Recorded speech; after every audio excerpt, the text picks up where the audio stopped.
Is the universe really empty? Among the stars, there could be beings as different from us as night is today. This is the story of Lara and Kira, two alien sisters exiled from Xandar. They must fight not just for survival, but for freedom and love.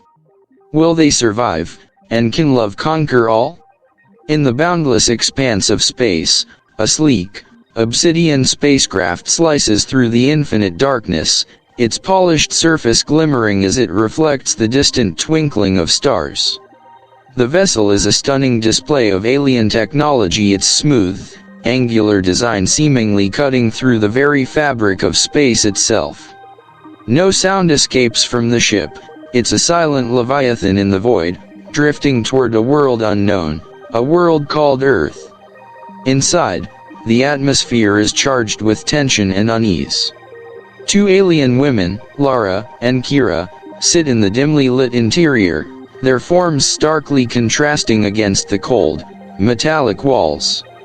Their smooth, bald heads gleam under the soft lighting, and their high cheekbones cast sharp shadows across their faces, giving them a presence that is both ethereal and formidable. They are exiles, sent from their home planet Xandar after being branded as traitors. Their crime? Radical thoughts. The Xandarian High Council, a governing body as unyielding as it is ancient, could not tolerate their beliefs in individual freedom and self-expression. In the collective society of Xandar, unity was paramount, and anything that threatened that unity, anything that suggested divergence from the norm, was seen as an unforgivable betrayal. To the council, individuality was an infection, a flaw to be eradicated. But Lara and Kira had dared to believe otherwise.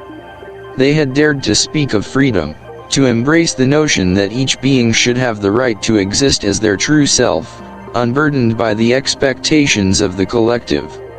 But those ideals were crushed under the weight of Xandar's rigid order, and now, the two sisters are castaways thrust into the cold abyss of space, their fates tied to a world that is as strange to them as they are to it. The spacecraft hums softly, its engines barely audible over the soundless void outside. Lara, the more fiery of the two, stares out into the emptiness, her emerald eyes burning with a mix of anger and disbelief. The loss of their home, their people, the place they had once believed in, feels like a blow to her very soul.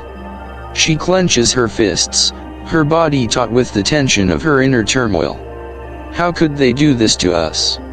Lara hisses, her voice filled with raw rage. To cast us out like trash, to send us to a world like that. It's as if they think we're the weakness. All because we wanted to live freely. Her words are laced with venom, and the bitterness hangs in the air like a tangible presence. Kira, the more calm and measured sister, places a delicate hand on Lara's shoulder, her voice soft yet firm. We knew the risks, Lara, she says, her tone laced with sadness but also acceptance. We knew that questioning the collective would bring this upon us. But we must endure. We must remain true to what we believe in, even now, in the face of everything. Kira's gaze drifts toward the view screen, where the dark, distant orb of Earth slowly comes into focus. It appears small, fragile even compared to the vast, empty cosmos that stretches out endlessly around it. But it is alive, filled with the promise of something new. Kira feels a stir within her, a strange mixture of hope and fear. Could this primitive planet be the key to the answers they have sought? Or would it be their final destination, a place of desolation, a graveyard for their ideals? With a sudden, bone-shaking jolt, the spacecraft enters Earth's atmosphere, the hull igniting in a blaze of heat and flame as it breaches the lower stratosphere. The once smooth exterior is now battered, scarred by the intense friction of re-entry. Raging winds roar outside, and the vessel begins to shudder violently. Inside, both sisters brace themselves, their bodies instinctively tightening as the craft descends rapidly toward the planet's surface. The ground rushes up to meet them, a vast green expanse of grass and dirt that seems softer, so much more fragile than the stark, angular landscapes of Xandar. The ship crashes, slamming into the earth, carving a deep furrow into the soil before coming to a halt. The silence that follows is deafening, only the occasional hiss of steam escaping from the overheating vents, signaling the spacecraft's strained arrival. For a moment, everything is still. Then, the hatch begins to open slowly, releasing a low, mechanical groan. As the thick, metal doors creak open, Lara and Kira step out, the harsh sunlight from an unfamiliar star blinding their eyes. They stand, rooted to the ground, looking out at the world before them. A small crowd has gathered, humans of all shapes and sizes, their eyes wide with a mixture of fear, curiosity, and awe. They gawk at the two alien women, staring at their strange form, tall, slender, their metallic bodysuits shimmering with an otherworldly glow. The humans' primitive minds are struggling to comprehend the advanced technology, their limbs frozen in place as their gazes flicker between the visitors and the alien ship. Some raise their hands, pointing, while others fumble to capture the moment with crude devices, attempting to record this impossible encounter. The air is thick with a sense of mystery and unease, as the exiles stand like silent statues, overwhelmed by the alien presence of Earth and its inhabitants. Lara scoffs at the primitive humans, her sharp voice cutting through the tension. "Look at them," she mutters. "Barely more evolved than animals. They are so far beneath us." But Kira is more contemplative. Her eyes soften as she takes in the scene, noting the innocence and the confusion on the humans' faces. She places a hand on Lara's arm, a subtle gesture that speaks volumes. "We must be patient, Lara," Kira says gently. "We have no choice but to adapt to this world. Let us learn from them, as they will learn from us." From the crowd steps forward a figure, a man in a dark suit, accompanied by a few armed soldiers.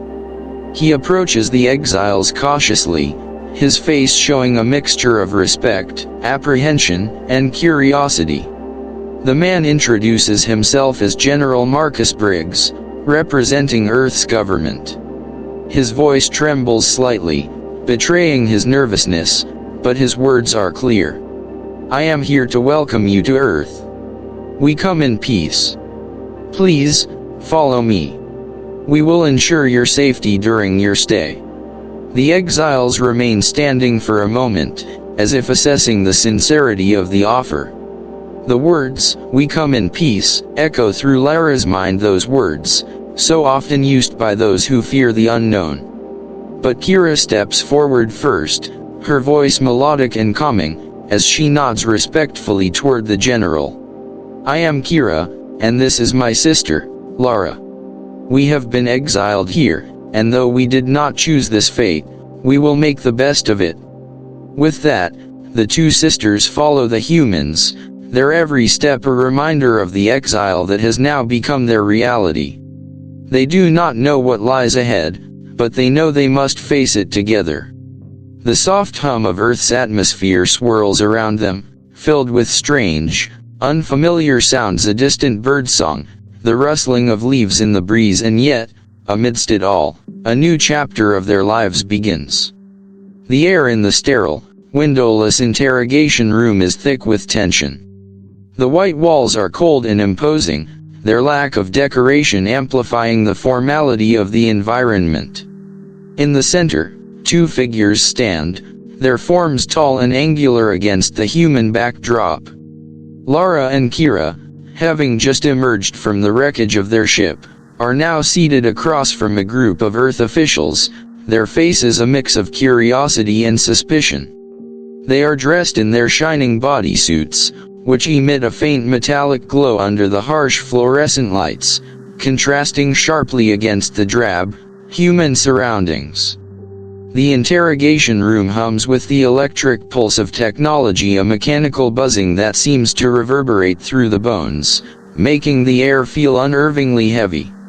The humans begin their questions, their voices a bit too loud, too eager, trying to probe the depths of the exile's motives. They want to understand Xandar, but they cannot. How could they? The sisters come from a world where the collective is the foundation of existence. To the humans, that sounds more like a nightmare than a society, and they have difficulty reconciling the idea of people who willingly suppress their own identities for the sake of the whole. Lara's gaze is sharp, her emerald eyes gleaming with frustration. The interrogator's question hangs in the air, a question about their ideals of individualism, something that seems so alien, so dangerous to these humans. She speaks, her words like cold, piercing arrows. You call yourselves free, yet you cling to rules that bind you. Rules that cage your minds in petty ways, that force you into shapes you were never meant to take. To us, unity is nothing without individual expression. Each voice has a role, but no one is meant to lose themselves in the crowd. Her voice echoes through the cold room, the words tumbling out like a stream that cannot be dammed. The humans recoil, struggling to understand the concept of personal freedom. They've never known a world where individualism was a right, not a rebellion. But Kira, with her calm demeanor, tries to soften the blow. Her voice is quieter but just as firm. We believe that the strength of a people comes not from their sameness, but from the diversity of their hearts. Unity does not mean conformity, it means understanding and accepting differences, not stifling them. There is a silence in the room, as the humans process the alien philosophy. The air feels thick with confusion and disbelief. They take notes, their eyes flicking nervously between each other, unsure of how to approach beings whose very existence challenges everything they know. The exiles remain seated, proud, unwavering. They have said what they needed to say. Whether or not the humans understand is irrelevant. The humans, in turn, seem more confused than ever. The government officials are hesitant, cautious, knowing that they are dealing with beings of immense power and they have no idea what the true consequences of this meeting might be. After the tense interrogation, the sisters are given temporary housing within a government facility. It is nothing like the luxurious quarters of Xandar. This small, bare room feels small and cramped compared to the vast, open spaces of their home world. Yet it is a place where they must now make a new start. The days pass slowly as they are introduced to Earth's simple customs. At first, everything is overwhelming. The sound of human voices, the smell of Earth's air, the motion of life all around them, it is chaotic and disorienting, like stepping into a world made of noise and confusion. Lara is drawn to Earth's art first, its rawness, its untamed emotion. She roams the gallery inside the facility, running her fingers over the surfaces of human creations, paintings, sculptures, the interplay of colors and shapes. To her, the simplicity of Earth's art is a revelation. It's as though, through their creations, the humans reveal the depths of their hearts in ways Xandarians never could. There's a painting she lingers before, a human figure, alone, staring up at a storm-filled sky, the brush strokes raw and imperfect, almost chaotic in their movement. She can feel something in it, a desire, a longing that her own people have never dared to express. The idea of the individual standing alone in the face of the universe, it resonates deeply within her. Meanwhile, Kira's attention shifts to the small wonders of human science and technology. She watches with fascination as humans interact with their computers, the way they can access knowledge and information with just a few clicks. The intricacies of their machines, their tools for understanding the world, ignite something within her. But it is the concept of love that occupies her thoughts more than anything. During one of their explorations of Earth's bustling streets, they encounter an elderly vendor in a marketplace. The humans here are simple, unrefined, but there is a warmth in their smiles. The old vendor offers them handmade jewelry, each piece imbued with a sense of care and purpose. As he speaks, he tells them a tale of love, a force stronger than all else, a binding thread that connects people across time, across worlds. Love, the vendor says, is the greatest power in the universe. It is unseen, but it exists everywhere. You will find it in the smallest act of kindness, in the deepest gaze shared between two hearts. It cannot be controlled. It binds souls together in ways that logic cannot comprehend. The words strike a chord deep within Kira. She listens, captivated, unsure of what to make of it. She had only ever known the love of her sister, deep, unbreakable, but strictly familial. The human concept of romantic love, of passionate bonds, is foreign, something neither sister had ever contemplated before. They had always been bound by the duty of their people and the strength of their collective ties. But now, in this alien place, they are beginning to question what it might mean to experience love of a different kind, love between souls who are not bound by family, but by something deeper, something that defies the bonds of blood. The next phase of their journey begins here, in the midst of human life. Surrounded by strange ideas, by foreign faces, by a world so different from their own, Lara and Kira will learn that survival is not just about adapting to the environment. It is about embracing the unknown and perhaps, in doing so, discovering something far more powerful than they ever imagined. The Earth, they are beginning to understand, is a place where differences are not just tolerated, but celebrated. Where emotions run freely, where the individual can rise above the collective and shape the course of their destiny. In this raw, unpredictable world, they will find freedom, in ways that Xandar could never offer. But they are also learning that in this world, the stakes are far higher than they could have ever imagined. And that the battle for their survival may not be against the physical dangers of this world, but against the forces of emotion that are beginning to stir deep within them. The facility where Lara and Kira are being held is an imposing, sterile place, filled with gray corridors and blinding fluorescent lights. Its design is utilitarian. There is no comfort, no warmth to be found within its walls. This is the human world, where everything is controlled, and there is no room for the chaos of freedom that the sisters once knew.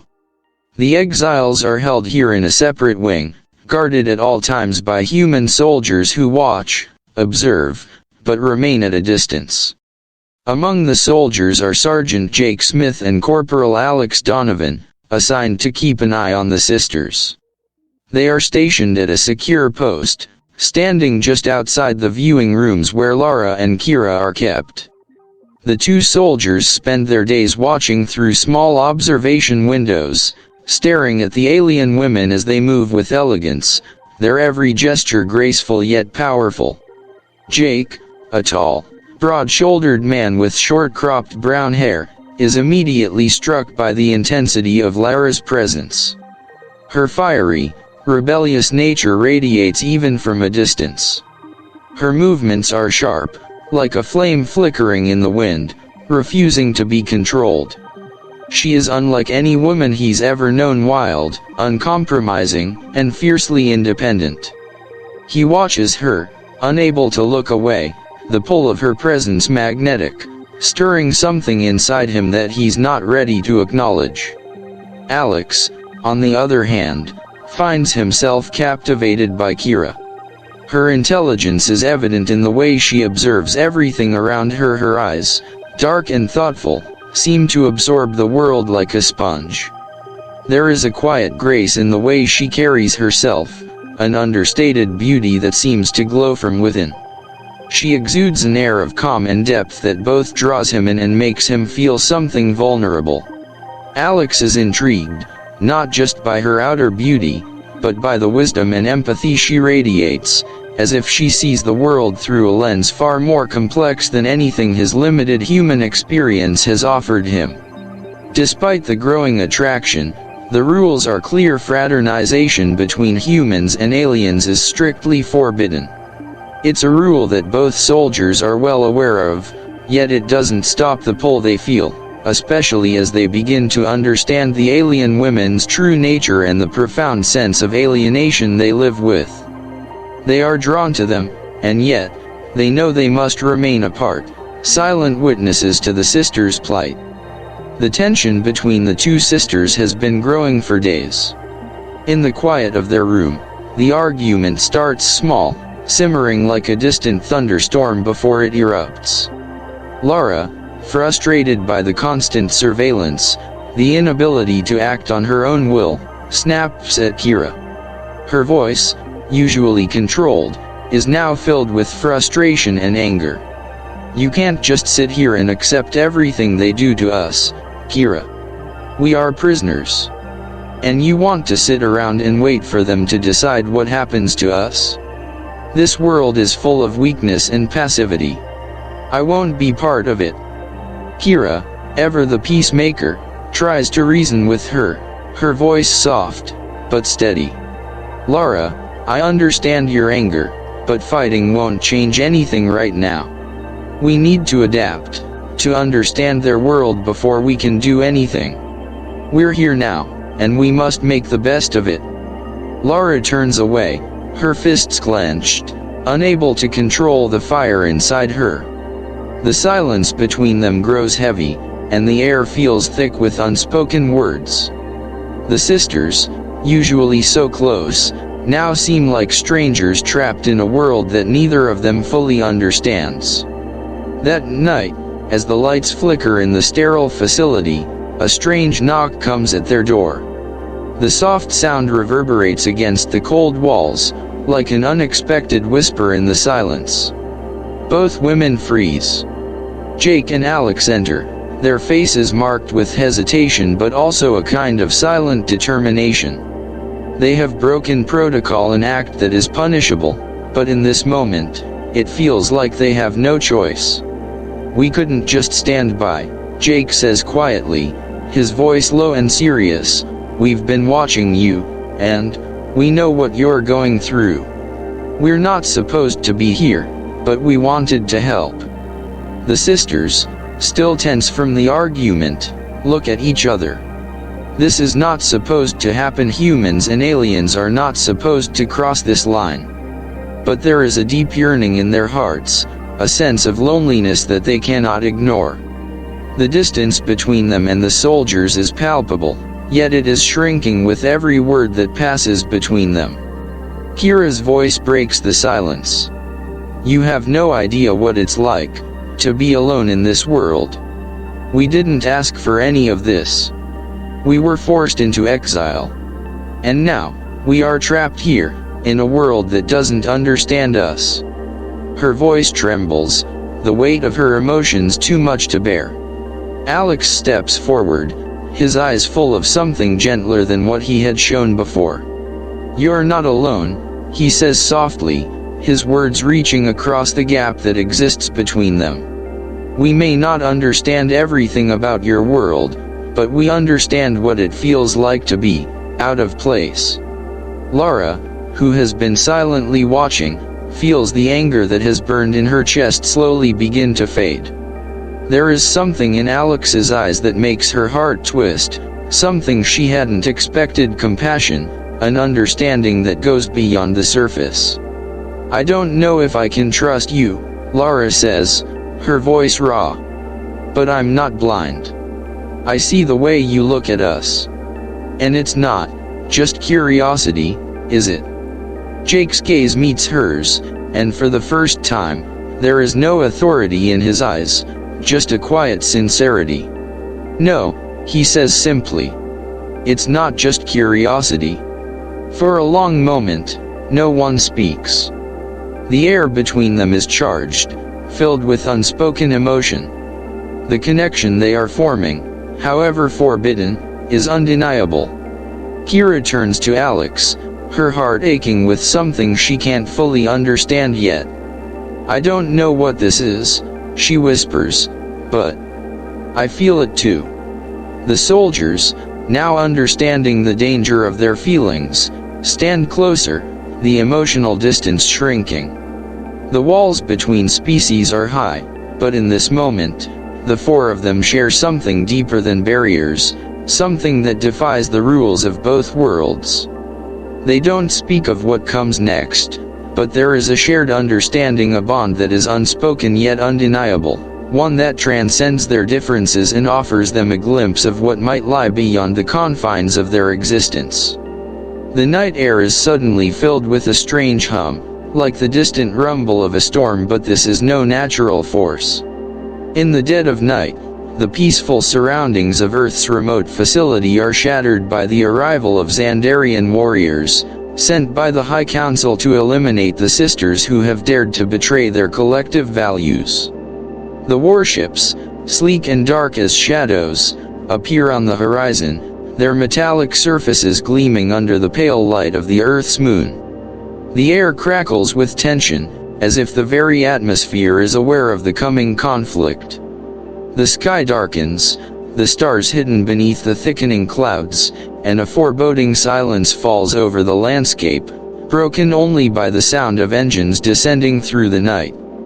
The ships hover silently before the facility, the underbelly of the alien vessels glowing faintly with an ominous, blue light. From within, the warriors prepare for the strike. The Xandarians are a terrifying sight to behold. Clad in black battle armor that glints with the light of their ships, their alien features are stark and unnerving. Their eyes, cold and unblinking, reflect the harsh light of the technology around them. Each movement is precise, mechanical, like that of a well-oiled machine, built for destruction. They are the living embodiment of the Xandarian High Council's cold, unfeeling justice, trained to eliminate any sign of rebellion. But the sisters Lara and Kira are not the same women they once were. They are no longer just members of the collective.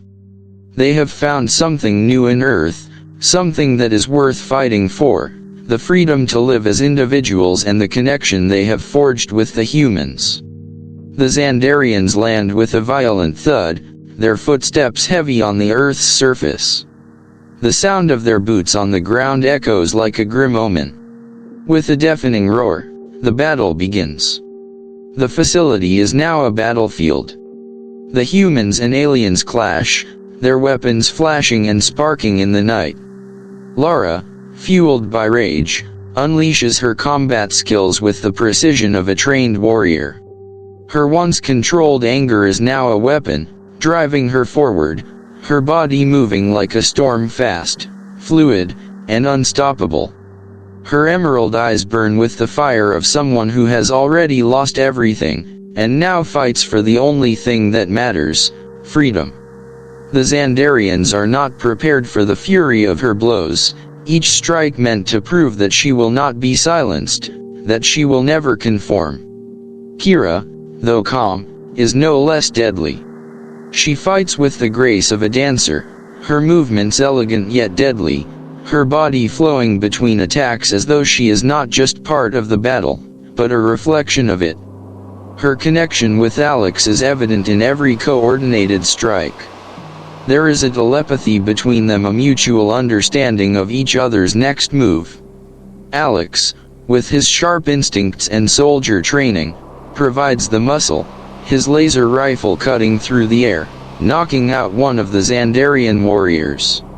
Together, the four of them, Lara, Kira, Jake, and Alex, form a unit, a team bound not just by circumstance, but by something much deeper, love.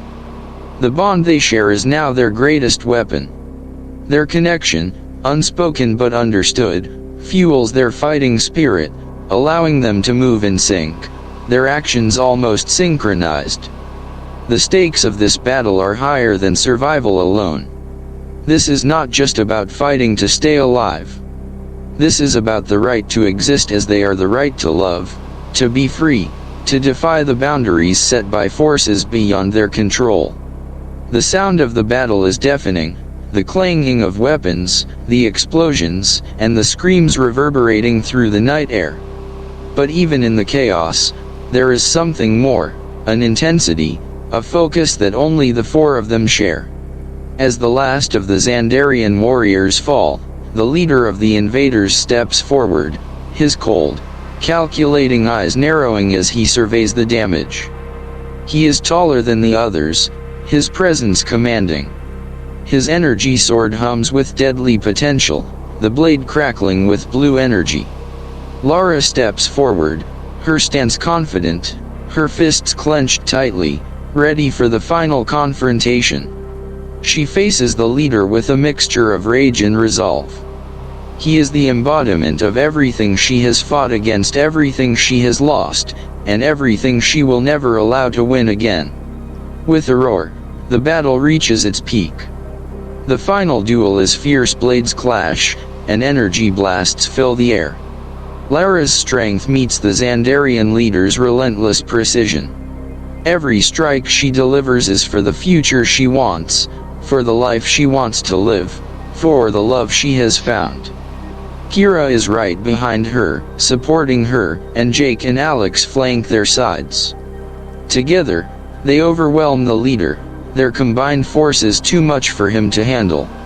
With a final, crushing blow, the Xandarian leader falls to the ground, defeated. The battle is won, but the cost is heavy.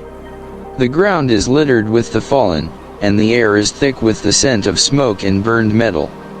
The sky, once dark and ominous, begins to clear, revealing the first rays of the morning sun. As the Xandarians retreat, the four of them stand amidst the wreckage, exhausted, wounded, but victorious. Lara and Kira, once exiled and isolated, now stand as equals with Jake and Alex, the bonds between them unbreakable. They have fought not just for survival, but for their right to exist, for their freedom to love and live as they are. The victory is not just the defeat of an enemy, but the conquest of their own fears, their own limitations. Lara looks at Jake, his face streaked with sweat, but his eyes still full of that same determination she first saw. Kira's gaze meets Alex's, and in that moment, their bond is sealed, deeper than it ever was before. The battle has forged something stronger than friendship. It has forged a family, bound by love and freedom. The fight is over, but their journey together has only just begun. The sky is a canvas of chaos as the Xandarian elite descend like a plague upon the earth. Their ships, sleek and unforgiving, hover ominously above the battlefield, casting shadows over the ground where Lara, Kira, Jake, and Alex stand. The air hums with an electric tension, thick with the scent of burned metal, charred earth, and the lingering sting of battle smoke. The elite warriors are an imposing sight. Their bodies are clad in dark, gleaming armor, designed for both offense and defense, sharp edges cutting through the air like a blade. Their eyes, cold and relentless, reflect the blazing energy of their weapons, swords of crackling plasma and energy rifles capable of disintegrating anything they touch. They move with precision, a terrifying synchronicity that only comes with the cold calculations of a highly trained force. The battle has already cost them so much bruises, burns, and fatigue gnawed at their bodies, but there is no time to falter now. Lara and Kira stand side by side, their hearts pounding, their bodies battered but unbroken. They lock eyes with each other, exchanging a silent vow. They will not fall. Not now. Not when they have something worth fighting for. Lara, with her fiery spirit, is the first to move. She charges, her boots thudding on the ground, sending a ripple through the dust and debris. Her eyes blaze with determination, the soft glow of her suit flickering as she taps into the remnants of her Xandarian power, the raw energy that flows through her veins, drawing from her rage and her love. She wields her energy blades with deadly grace, cutting through the air with a sharpness that matches her resolve. Each strike, each parry, is like the force of her emotions channeled into action. Kira, always the calmer of the two, follows with precision, her movements almost fluid, effortless like a dance of death. Her agility and refined technique make her a near impossible target, weaving between the blasts of plasma and laser fire. Her energy shield hums around her, deflecting incoming attacks, while her combat staff whirls in her hands, knocking down one elite after another. Her heart pounds not just for her own survival but for the bonds she has formed with the humans, with Alex. As the Xandarian leader, the final threat steps forward, the ground trembles beneath their feet. He is taller than the others, his presence commanding, with a crown of silver energy flickering at his brow, signaling his rank among the elites. His blade hums with a deadly, unholy light, and his eyes burn with disdain as they meet Lara and Kira's, recognizing them as the rebels, the traitors who dared defy the will of the High Council. The final confrontation is like a storm of energy and flesh, every move a life or death struggle. Lara is the first to clash with the leader, her energy blade locking with his in a burst of light. Sparks fly, illuminating the battleground, as their strength tests one another. The leader's blade is swift, but Lara's determination is fiercer. She channels every ounce of anger, every shard of loss, into the strike that pushes him back. But as the battle rages on, Kira faces an elite warrior, her staff against his blade. Alex, at her side, helps her. Their chemistry, their unspoken bond, becomes their greatest weapon. Together, they take down the warrior, their movements perfectly synchronized, as though they had always been one. Every parry and strike becomes an extension of their connection, and Alex's heart beats for her in the chaos. The final moments come with an explosion of light. Lara lands a final blow to the Xandarian leader, the energy blade cutting through his defense, a clean strike that sends him crashing to the ground. The elite warriors falter, their will broken, and with the leader defeated, the rest fall in a matter of moments.